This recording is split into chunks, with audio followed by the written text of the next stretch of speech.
Hello viewers, আপনারা কিভাবে Redmi keyboard দিয়ে আরবি লিখবেন। তো বন্ধুরা, আপনারা কিভাবে রেডমি কিবোর্ড দিয়ে আরবি লিখবেন আজকের এই ভিডিওটি আপনারা সম্পূর্ণ দেখলে কিন্তু বুঝতে পারবেন। তো চলেন ভিডিও শুরু করা যাক। তো আপনারা যদি রেডমি কিবোর্ড দিয়ে আরবি লিখতে চান তাহলে আপনারা চলে যাবেন এখান থেকে রেডমি কিবোর্ড অ্যাপ্লিকেশনের মধ্যে। তো আমি চলে যাচ্ছি রেডমি কিবোর্ড অ্যাপ্লিকেশনের মধ্যে। তো আপনার অ্যাপ্লিকেশনটার মধ্যে চলে আসার পর দেখতে পাচ্ছেন এখানে সেটিংস অপশন চলে আসবে। তো আপনারা এখান থেকে সেটিংস অপশনের উপর ক্লিক করে দেবেন। তো এখান থেকে আমি সেটিংস অপশনের উপর ক্লিক করে দিলাম। তো সেটিংস অপশনের উপর ক্লিক করে দেওয়ার পর দেখতে পাচ্ছেন এখানে একটা অপশন চলে আসবে মোর ল্যাঙ্গুয়েজ। তো আপনারা এখান থেকে মোর ল্যাঙ্গুয়েজ অপশনে আপনারা ক্লিক করে দেবেন। তো এখান থেকে মোর ল্যাঙ্গুয়েজ অপশনে ক্লিক করে দিলাম। ক্লিক করে দেওয়ার পর দেখতে পাচ্ছেন এখানে আপনাদের দুইটা অপশন চলে আসবে। উপরেরটা আছে আরবি, তার নিচেরটা আছে চাকমা। তো আপনারা যেহেতু আরবিতে লিখবেন তো আপনারা এখান থেকে আরবি যে অপশনটা আছে তার পাশে আছে ইনস্টল। তো আপনারা এখান থেকে ইনস্টলে ক্লিক করে দেবেন, তাহলে আপনাদের আরবি লেখাটা কিন্তু ইনস্টল হয়ে যাবে। মানে এটা কিন্তু কিবোর্ডের মধ্যে কিন্তু সেট হয়ে যাবে। দেখতে পাচ্ছেন মানে ইনস্টল কিন্তু হয়ে গেছে। এখন কিন্তু আপনারা চাইলে আনইনস্টল করতে পারবেন। তো আপনারা কীভাবে আপনারা আরবিটা আপনারা সেট করবেন আপনাদের কিবোর্ডের মধ্যে আপনি দেখিয়ে দিচ্ছি।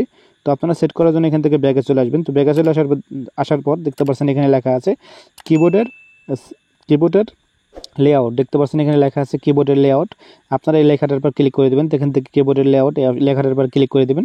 তো ক্লিক করে দেওয়ার পর দেখতে পাচ্ছেন এখানে আপনারা যে কোনো একটা অপশন আপনারা এখান থেকে বন্ধ করে দেবেন। আপনাদের তিনটা সিলেক্ট করে থাকবে, আপনারা যে কোনো একটা অপশন বন্ধ করে দিবেন। মানে বন্ধ করে দেওয়ার পর কিন্তু আপনারা এই অপশনটা কিন্তু চালু করতে পারবেন। তারপর নিচের দিকে দেখতে পাচ্ছেন এখানে আরবি লেখা আছে।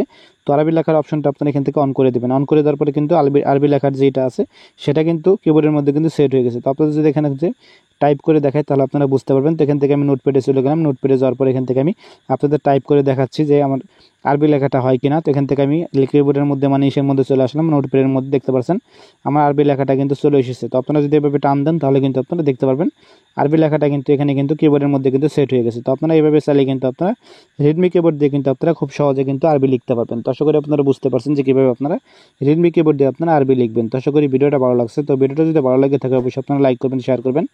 আর চ্যানেল নতুন এসে থাকলে অবশ্যই আপনারা চ্যানেলটি সাবস্ক্রাইব করবেন। আর ভিডিওটা যদি আপনারা ফেসবুক পেজ থেকে দেখে থাকেন অবশ্যই আপনারা ফেসবুক পেজ ফলো করে রাখবেন। তো সবাই ভালো থাকবেন, সুস্থ থাকবেন। দেখাই অন্য কোনো ভিডিওতে। আল্লাহ হাফিজ।